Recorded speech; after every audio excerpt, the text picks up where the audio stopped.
Okay, Bismillahirrahmanirrahim. Assalamualaikum warahmatullahi taala wabarakatuh. Dan selamat pagi. Kita sambung topik pembelajaran kita. Untuk makluman kamu, kemungkinan besar kamu akan bersekolah selepas cuti raya haji. Ini Yeay. tak tahu lagi lah betul ke tidak. Saya main agak je, tapi maklumat intel yang saya ada di KPM mengatakan uh, kamu akan bersekolah lah. Sekolah peperiksaan akan bersekolah dan akan dipercepatkan proses kamu punya vaksinasi. Macam kami cikgu-cikgu, saya petang ni pukul 2. Saya kena pergi MPTI untuk buat vaksinasi. So alhamdulillah dapat juga giliran tu. Setelah lama menunggu kan. Daftar punya lama baru dapat. Tapi ini antara salah satu ikhtiar kita lah. Kita harap-harap benda ni sepatutnya kita dah berada dekat fasa endemik. Endemik maksudnya kita hadap je lah benda tu. Benda tu dah ibaratnya COVID ni sebahagian daripada salah satu contoh penyakit yang kita kena hadapi. Sama juga macam penyakit AIDS, penyakit demam denggi, malaria, flu dan sebagainya. So kita kena anggap benda ni dah macam jadi rutin, jadi normal. Nak tak nak kita kena facing benda ni. Jadi salah satu cara untuk kita facing adalah dengan vaksinasi. So nanti tingkatan 5, tingkatan 6 pun akan ada vaksinasi juga. Kamu lah nanti. So standby lah ya. Alright. So kita masuk tajuk ni iaitu tajuk bab 7, cahaya dan optik. So manusia perlukan cahaya tapi kita rujuk kepada sains ni. Suatu cahaya tu dia mesti melalui ada perantara dia. Contohnya kita panggil dia kanta lah. Okey, kalau kita tengok dalam buku teks ni, okey, gambar adik ni, dia gunakan kanta pembesar tu untuk melihat sesuatu dengan lebih jelas. Okey, sebenarnya Allah dah jadikan dah kanta mata kita yang berada di dalam mata ni. Dalam mata kita pun ada kanta sebenarnya. Okey, lupa nak keluarkan tajuk. Okey, dalam mata kita pun ada kanta sebenarnya. Baik, mari kita tengok secara lebih detail. Okey, dalam tajuk ni nanti kamu akan tengok jenis-jenis kanta, kemudian peralatan yang menggunakan sumber cahaya. Banyak contoh-contoh peralatan. Okay, contohnya macam smartphone, spek mata yang saya pakai ni, mikroskop, TV yang kamu tengok, laptop yang kita gunakan, semuanya ada kanta. Tapi jenis kantanya, kanta yang berbeza. Okey, kita pergi kepada subtopik yang pertama iaitu pembentukan image oleh kanta. So, untuk menghasilkan image yang berada di dalam mata kita iaitu terbentuk dekat retina, dia ada beberapa jenis kanta yang kita perlu ketahui. Alright. Antaranya yang paling common lah, yang paling selalu kita dengar iaitu adalah kanta cembung dan juga kanta cekung. So kita ada dua jenis kanta utama iaitu kanta cembung dan juga cekung. Bukan cengkung jangan salah eja pula. Yang tu cengkung. Cekung, bukannya cembung, bukannya cengkung. Cengkung buka yang cengkung. Ni kanta yang cengkung, dia melengkung. Baik, kita tengok macam mana ciri-ciri dia. Okey, yang ini adalah contoh kanta cembung. Kita ada dui cembung yang mana di bahagian kiri dan kanannya nampak macam kembung. So, kalau kat sini kita ada plano cembung. Plano maksudnya satu plane, dia lurus. Satu lagi dia bengkok, dia kembung. So, itu adalah plano cembung. Dan yang kedua kita ada meniskus cembung. Bila masuk meniskus cembung ni adalah kanta yang memfokus. Meniskus. Meniskus kembung. Bukan kembung Meniskus cembung. Macam spek mata saya ni Dia meniskus sebenarnya. Tapi saya punya meniskus cekung. Okey. Meniskus cekung tu mana? Yang ada kat bawah ni. Yang ini pula beberapa jenis ataupun contoh design bagi kanta cekung. Kita ada dui cekung, kita ada plano cekung dan kita ada meniskus cekung. Kalau macam spek saya ni, saya punya spek ni adalah meniskus cekung. Ataupun ada kadang setengah tu dia ada plano cekung. So, untuk orang yang rabun jauh, kebiasaannya dia akan gunakan kanta cekung. Kalau untuk orang yang rabun dekat, orang tua biasanya dia akan gunakan kanta cembung. Okey, jadi sekarang ni kita dah belajar ada dua jenis kanta iaitu kanta cembung dan juga kanta cekung. Dan dalam kanta tersebut ada beberapa contoh lagi yang ada. Dui, plano dengan meniskus. Dua dia perkataan ni kat depan tu yang beza. Dui, plano, meniskus. Meniskus maknanya dia memfokus. Dia macam membentuk satu apa kita panggil lengkungan. Macam itulah kita panggil meniskus. Alright. So daripada kanta tu Apabila cahaya masuk melalui kantar, dia tak bersifat memfokus semata-mata. Ada kantar yang memfokus, ada kantar yang mencapah. Kalau kita tengok Raja 7.2 ni, okay, selamat datang. Kalau kita tengok Raja 7.2 ni guys, kalau kantar cembung, sifat dia akan memfokus. Okey, katakanlah cahaya tu datang daripada sumber sini. Cahaya tu datang daripada sini Anak panah datang daripada sini. So dia lalu kantar je, semua apa kita panggil ni, sinar tuju akan memfokus dekat satu kawasan ni. Besar sangat pen saya ni. Saiz 2. Dia akan memfokus dekat kawasan ni. Kalau kamu tengok sini, apa kawasan yang mana? Yang saya masukkan adalah kawasan ini. Iaitu titik persilangan di antara sinar tuju. Kita ada 3 sinar tuju kat sini. Warna biru ni, warna merah dengan warna hijau. So, bila dia lalu kat kantar, cahaya kita tahu sifat asas dia. Sifat asal dia, cahaya bergerak lurus. Cahaya bergerak lurus. Tapi apabila cahaya melalui 2 medium yang berbeza, yang ini udara ini medium udara. Yang dalam kantar ni, medium kaca. Biasa kita gunakan kaca lah. Jadi, wujud 2 medium yang berbeza. Bila cahaya bergerak, lalu 2 medium yang berbeza, cahaya tu akan dibiaskan, akan bengkok. Itu kita panggil istilah dia. Akan dibiaskan. Dalam kes ni, apabila dia melalui kantar cembung, cahaya daripada sinar tuju daripada depan ni, dia akan memfokus. So, dekat tengah ni, kita panggil dia titik fokus. Ataupun simbolnya F. F besar. Itu adalah titik fokus bagi kantar cembung. Lagi tebal kantar tu, dia punya jarak titik fokus dia akan berubah. Dia tak tetap, dia tak semestinya pada jarak yang tertentu. Tapi dia akan memfokus. Itu kantar cembung. Kalau kantar cengkung pula saya sebut. Kalau kantar cekung, kalau kantar cekung, dia akan mencapah. Dia takkan ada sifat dia berlalu kantar, dia akan bergerak lurus. No, tak ada. Dia takkan bergerak lurus, dia akan mencapah. Jadi dekat sini dia akan mencapah. Nampak? Dia akan mencapah. Jadi dekat mana image dia akan terbentuk? Bagi kantar cekung, image dia akan terbentuk di depan. So nanti yang ni saya lakarkan je dulu. So titik fokus dia di sini. Dia tak sama macam kantar cembung tadi. Titik fokusnya berada di depan. Kalau kantar cekung tu, cahaya datang daripada sini, titik fokus pun dia ada di sini. Itu kantar cekung. Jadi sekarang ni kita dah tahu dah. Kalau kantar cembung, dia akan menumpu. Kalau kantar cekung, dia akan mencapah. Sebab itulah juga kantar cekung dan kantar cembung ni dikenali sebagai kantar penumpu dan kantar pencapah. Dekat bawah ni ada tulis. Kantar penumpu dan juga kantar pencapah. Nampak Kalau tak nampak, rujuk buku teks. Okey, pastikan kamu bawa buku teks kamu, muka surat 202 untuk lebih mudahkan pemahaman kamu. Alright. So, kita dah tahu, kita dah tengok dua contoh apa kita panggil, dua contoh kantar. Jadi kita nak tengok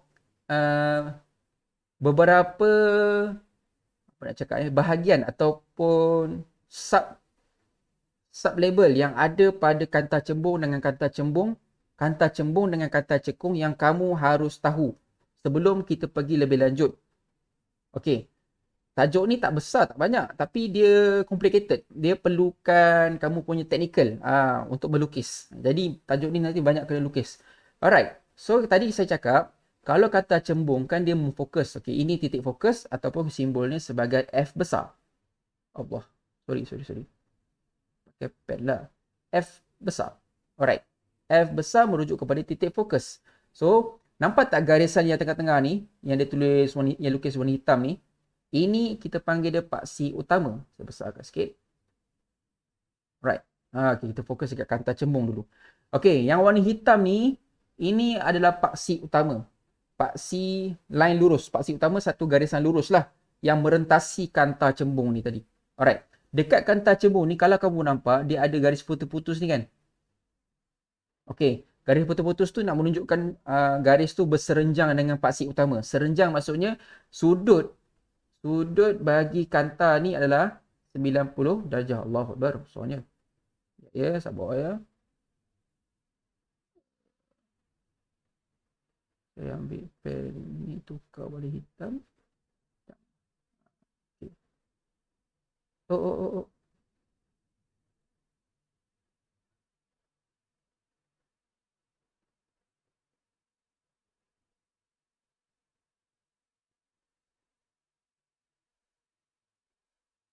Sekejap ya. Apa sudah jadi? Okay. So, yang ini tadi. Ni, sudut sini 90 darjah. Dia bersudut tegak dengan pasir utama. Alright. Yang warna merah kamu nampak ni, ini adalah sinar tuju. Kita panggil dia sinar tuju. Sinar tuju maksudnya datang, cahaya tu datang lah. Bukan cahaya saja. Apa yang kita nampak dengan mata kita sebenarnya itu adalah sinar tuju yang masuk ke dalam mata kita. Kes ni dia masuk dalam kanta lah. Masuk dalam kanta cembung, dia akan memfokus. Seterusnya, dekat sini jarak daripada titik putus-putus ni dengan titik fokus, itu kita panggil dia panjang fokus. Simbol dia F kecil. Simbol dia F kecil. Iaitu kita panggil dia panjang fokus. Okey, sekarang ni kita ada 3 bahagian. Kita ada paksik utama, kita ada titik fokus dan juga panjang fokus. Okey, panjang fokus daripada pusat tengah kanta, pusat kanta yang tengah sini ni pusat kanta. Ini pusat kanta. Okey, sampai ke titik fokus itu panjang fokus. Begitu juga dengan kanta cekung. Okey, kalau kanta cekung kan tadi saya cakap dia akan mencapah. Satu, dia akan mencapah. Kedua, dia ada juga paksik utama dan dia ada juga garisan tengah yang membahagikan kanta cekung tu, dan ini adalah dia punya pusat kanta. Jarak di antara pusat kanta ke titik fokus itu kita panggil dia panjang fokus, dan titik fokus bagi kanta cekung berada di belakang. Itu maksudnya dia berada di belakang. Kan mula-mula sini nampak dia mencapah. Kemudian dia pergi ke belakang 10. Ni garis putus-putus. Garis putus-putus bertemu di sini. So dia tak bertemu dekat depan sebelah sini. Dia bertemu dekat belakang balik. So itu ada titik fokus bagi kanta cekung. Dan jarak di antara titik fokus ke pusat kanta itu adalah panjang fokus ataupun F kecil. Alright. Itu maklumat penting yang kita perlu tahu. Selain daripada itu, ada juga beberapa part. Okay. Inilah lebih detail. Kita tengok kanta cembung dulu. Okay, ni kena faham betul. Dan ini saya nak kamu salin dalam buku panjang, buku nota sebagai rujukan untuk tajuk cahaya dan optik. Nanti saya beritahu mana yang kena salin. Fahamkan dulu, kita tengok sini dulu. Ini adalah kanta cembung. So ini kanta cembung dan dia mesti akan kena ada paksik utama. Sekejap. Allah.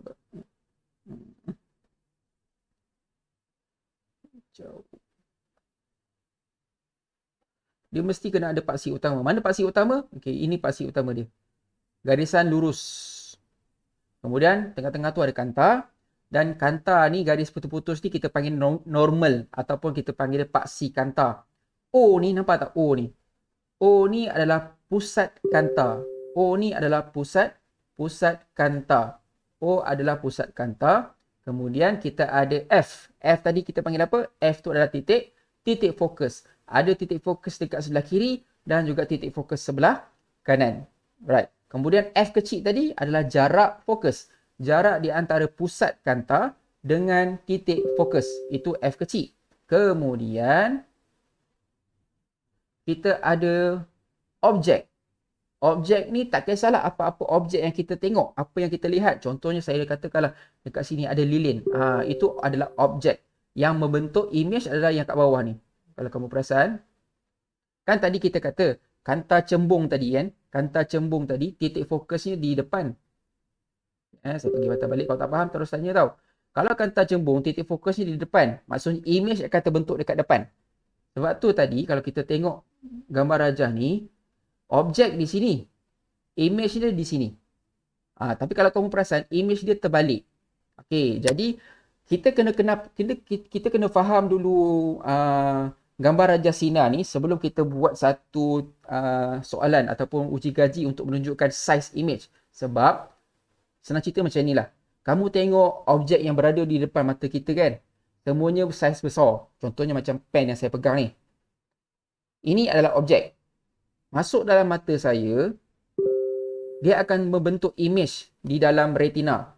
Image yang terbentuk dekat belakang mata saya tu adalah terbalik dan juga kecil. Kenapa kecil? Mana boleh pen ni masuk sebiji dalam mata, betul tak? Jadi sebab itulah image ni dikecilkan supaya saya dapat melihat. Jadi itu maksud image. Image yang terbentuk di belakang kanta. Yang depan tu adalah objek. Okay, so itu beza antara objek dengan image. Objek, jarak objek, okay, ni objek jarak objek dengan kanta akan main peranan dari segi saiz dan bentuk image yang akan terhasil.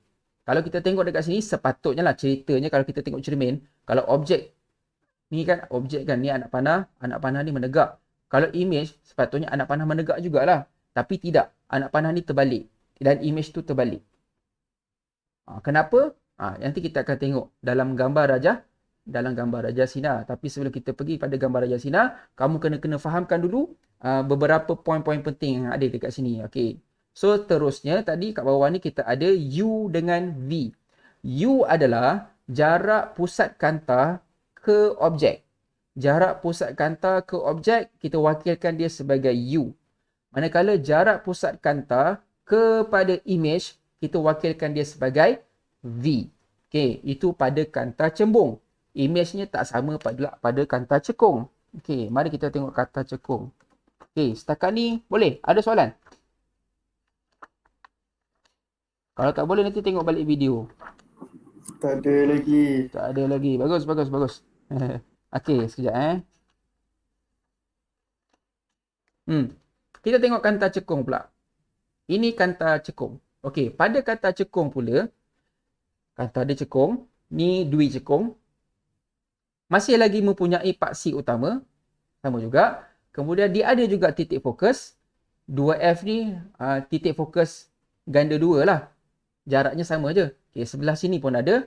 O ni adalah pusat kanta. Kemudian kita ada F. F tadi kita sama juga. F adalah panjang ataupun jarak fokus daripada pusat kanta kepada titik fokus. Kita wakilkan dia sebagai F. Manakala U tadi, jarak objek kepada pusat kanta. Nampak tak ini objek? Mana pula image? Image bagi kanta cekung tak terbentuk dekat sini. Dia terbentuk di belakang sini juga. Sebab tu kita panggil dia mayang. Okey. Kalau kamu perasan, objek tinggi. Image dia pendek. Jadi itu dah nampak beza dia. Ciri bagi kanta cekung dengan kanta cembung berbeza. Okey. Jarak objek ke pusat kanta, kita wakilkan dia sebagai U. Sama juga dekat atas.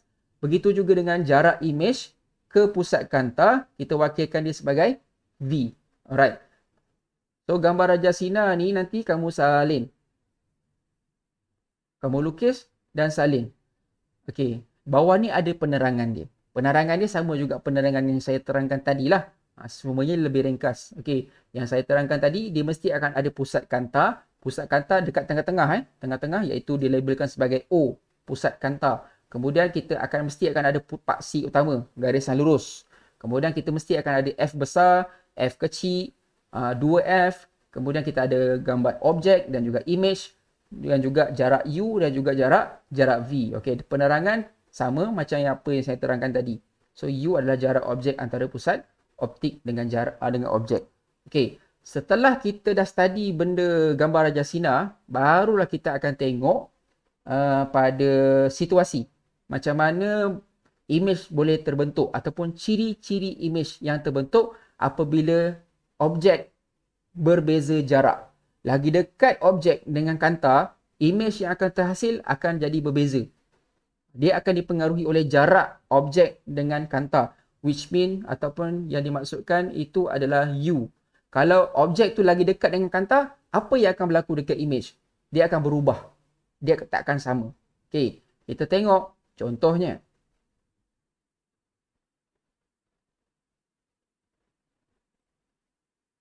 Okey, Gambar rajah yang pertama untuk kanta cembung.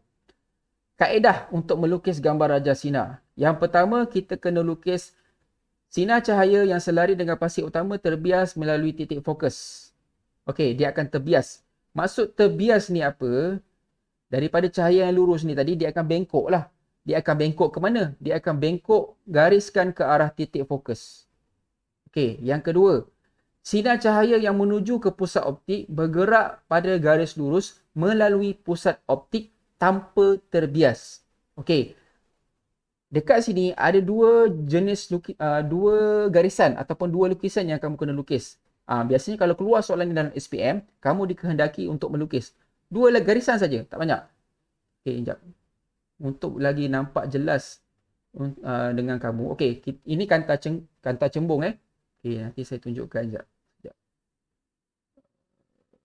Okey. Image.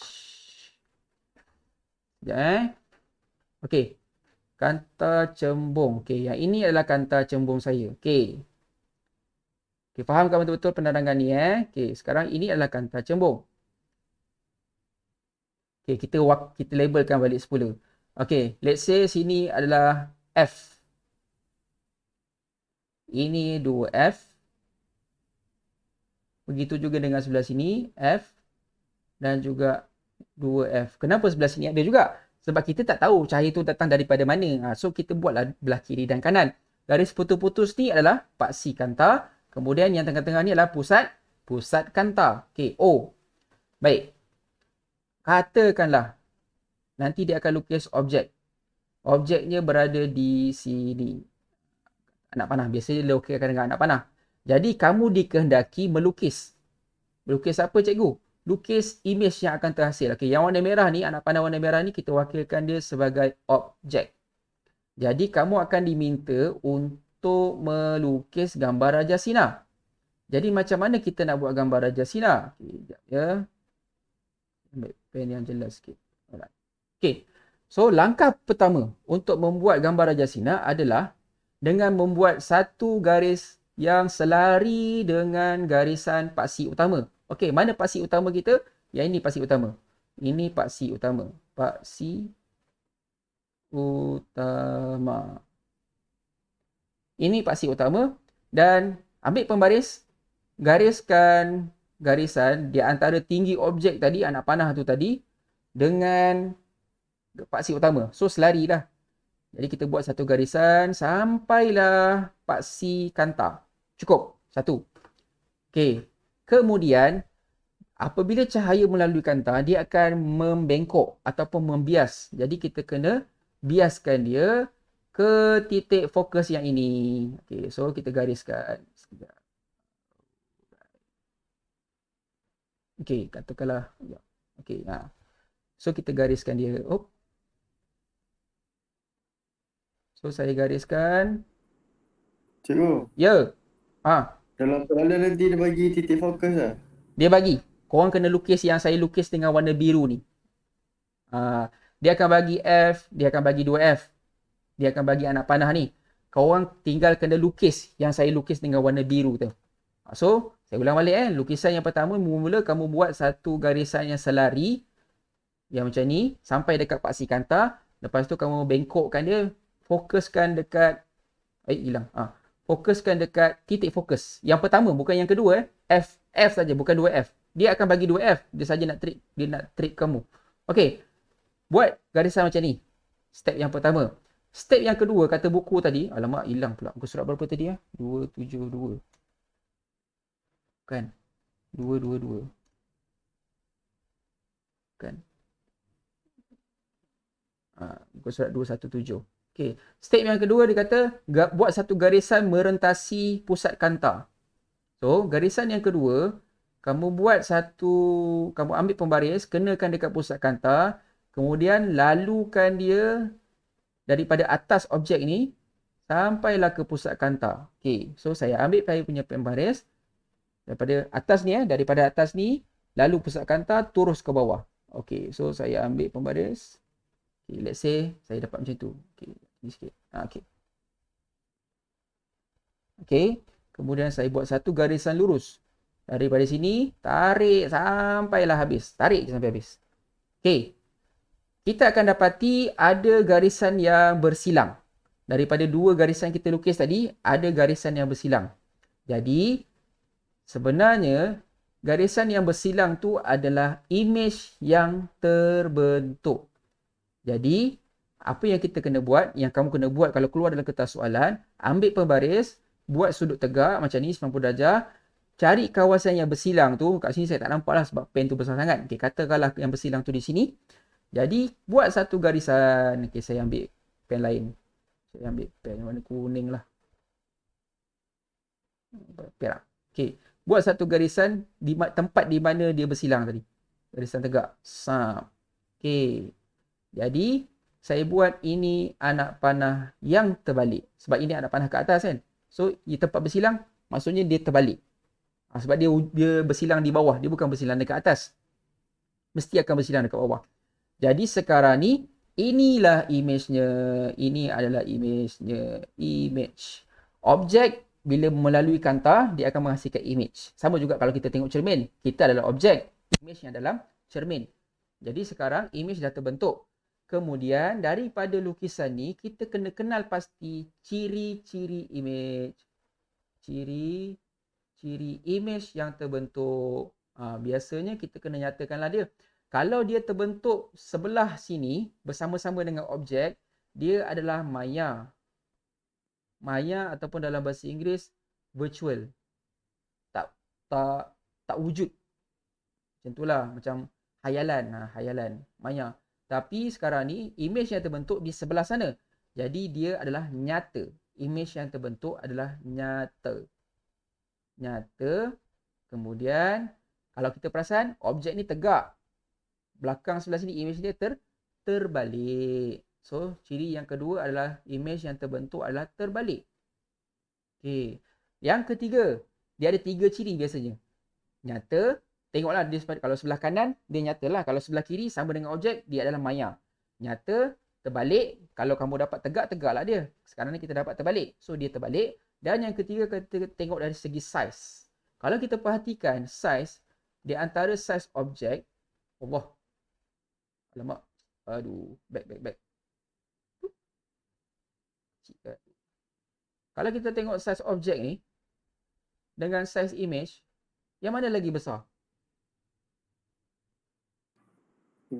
Image lagi besar. So, ciri yang ketiga, kamu kena tulis lebih besar. Lebih besar. Tulis lebih besar pun cukup dah. Lebih besar. Jangan tulis besar saja. Besar tu tak menunjukkan dia lebih. Ataupun dia lebih besar daripada objek. Kamu kena tulis lebih besar. Lebih besar, lebih kecil, sama saiz. Itu antara jawapan-jawapan yang kamu kena nyatakan. Jawab soalan ni keluar dalam tahun lepas SPM. Sebab tahun lepas pun ada belajar pasal cahaya. Jadi, kamu kena nyatakan ciri-cirinya nyata, terbalik, lebih besar. Ataupun nyata, sama saiz, terbalik. Dia boleh jadi macam itu. Ciri-ciri dia boleh jadi pelbagai. Berdasarkan apa? Berdasarkan kedudukan objek. Kalau lagi dekat objek, image akan berubah. Kalau lagi jauh objek, image akan berubah. Kalau tak percaya, kita cuba buat. Okey, yang ini kita buat objek di antara titik fokus dengan titik fokus 2. Tengah-tengah sini. Okey, saya boleh letak dekat tempat lain. Okey, saya padam. Saya padam. Alright. Kemudian saya lukis balik semula. Sini F. Sini 2F. Pun sama, kiri dan kanan. Okey, pada pasi utama. Okey, katakanlah saya nak buat image dia di depan. Di depan titik fokus. Apa yang akan berlaku pada image? So, ini adalah objek. Ini adalah objek. Objek. Jadi, dalam soalan, kamu akan lukiskan gambar Raja Sina. Soalan tu cakapnya tu. Lukiskan gambar Raja Sina dan nyatakan ciri-ciri image yang terhasil. Dia macam tu soalan dia. Jadi, ambil pembaris. Pastikan kena bawa pembaris. Saya ni pembaris. Ini pembaris saya. Step yang pertama, lukiskan garisan yang selari. Okey. Garisan yang selari. Ambillah pensel. Jangan guna pen. Saya guna pen. Gariskan. daripada objek, tinggi objek itu, hujung tu, at the tip of object tadi. Alamak, itu. Gariskan sampai dekat paksi je, cukup. Next, kamu ambil pembaris, kamu bengkokkan sikit, pesongkan dia ataupun biaskan dia melalui titik fokus F besar yang pertama. Bukan F besar yang sebelah sini, yang sebelah sini. Okey, kemudian gariskan. Tarik je panjang-panjang. Sampai habis pun tak apa. Habis kertas soalan. Siap satu gambar Raja Sinar. Gambar Raja Sinar yang kedua, yang merentasi, buat satu garisan lurus daripada tinggi objek itu, merentasi pusat kanta. So, merentasi pusat kanta. Kita ada sini.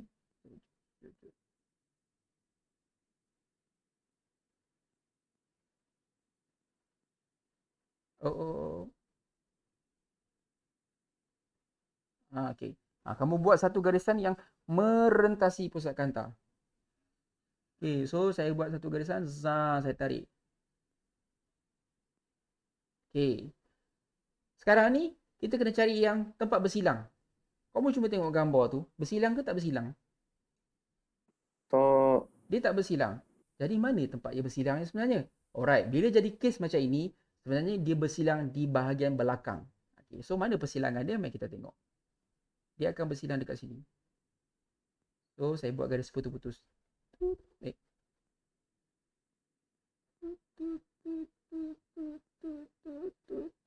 Ada bunyi, efek siap. Titik. Okay, lepas tu yang ini pula. Okay, ambil pembaris, samakan dia. Tak jumpa. Sepatutnya jumpa. Tak apa.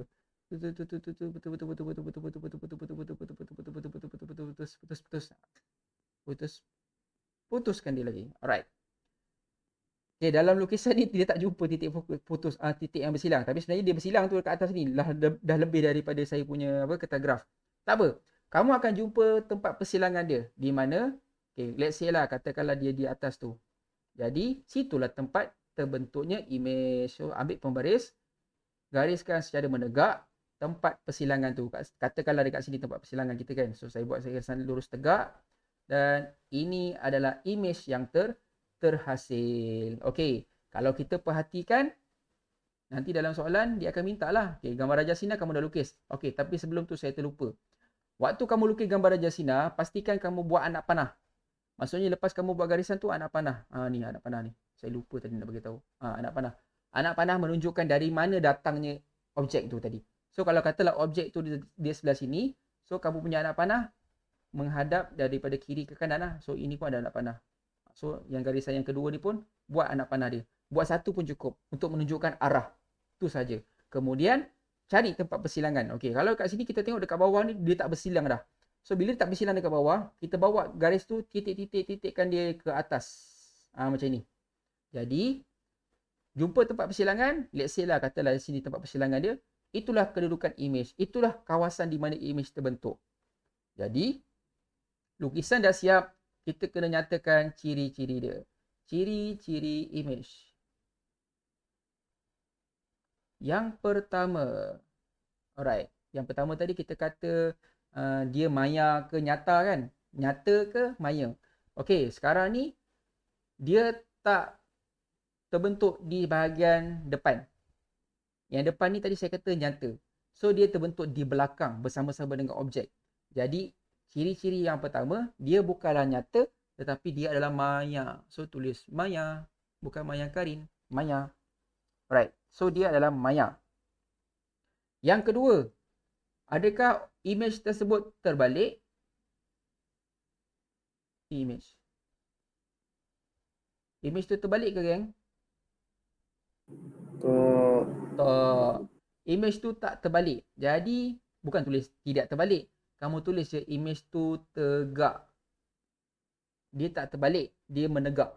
Itu ciri yang kedua. Dan yang ketiga, dan tekan dari segi size. So, kalau kita tengok, dia tak sama size. Dia tak lebih kecil. Tapi dia lebih besar. So, tulis je lah lebih besar. Jangan tulis sangat besar. Memang dah besar. Tulis je lebih besar. Maksudnya, kita dah faham dah. Dia lebih besar daripada objek. Okay, so, dapatlah 3 markah. Maya, tegak, lebih besar. Kalau soalan tu 2 markah, nyatakanlah. Nyatakan je tiga-tiga image, nyatakan tiga-tiga je ciri. Nyatakan semua terus. Maya, tegak, lebih besar. So, lukisan ni pun dapat markah. Ciri-ciri image yang kamu nyatakan pun dapat markah. Okey, itu sahaja. Nanti saya akan bagi beberapa contoh latihan yang akan membezakan kedudukan jarak objek tu. Saya boleh, okey, saya padam balik. Maksud saya tadi tu, saya akan bagi kosong macam ini dan kamu kena nyatakan lah. So, let's say katakanlah kita ada, sekejap berat tiba-tiba. Kita ada titik fokus dan 2F, F dan 2F. Okey. Dia akan bagilah soalan sama ada objek di sini ke, objek di sini ke, objek di sini ke. Ada 3 keadaan ataupun sama titik dengan kawasan F ke, sama kawasan dengan 2F ke. Jadi kamu kena lukis gambar raja sinar. Lepas tu kamu kena nyatakan ciri image yang terbentuk. Ini baru pada kanta cekung. Hari ni kita pergi kat kanta cekung je dulu. Takut korang keliru. Okey. Nanti dekat buku Science Process Skill kamu buat pada muka surat 94 dan 95. Buat muka surat 94 dengan 95. 94 dan 95 yang kamu dikehendaki untuk melukis gambar raja sinar. Okey, step dia mudah saja. Ada 2 step. Yang pertama, pastikan kamu buat garisan selari dengan paksi utama. Gunakan pembaris. Ni saya tak guna pembaris. So, paksi utama. Lepas tu, lalukan dia dekat titik fokus di sini. Anak panah. Kemudian, daripada tinggi objek tadi, buat satu garisan merentasi pusat kanta. Kemudian, gariskan sampai habis.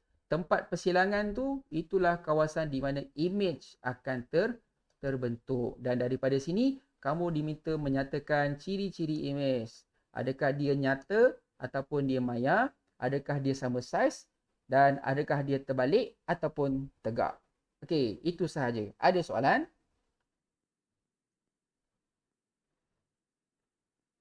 Kalau tak ada soalan, nanti saya minta kamu buat latihan pada muka surat 94 dengan 95. InsyaAllah pada hari Jumaat nanti kita akan bincangkan semula. Dan kita akan study balik. Kita akan tengok pula gambar raja sinar pada kanta cekung. Okey, kalau tak faham, tengok balik video ni. Ulang balik, ulang dan ulang sampailah kamu faham.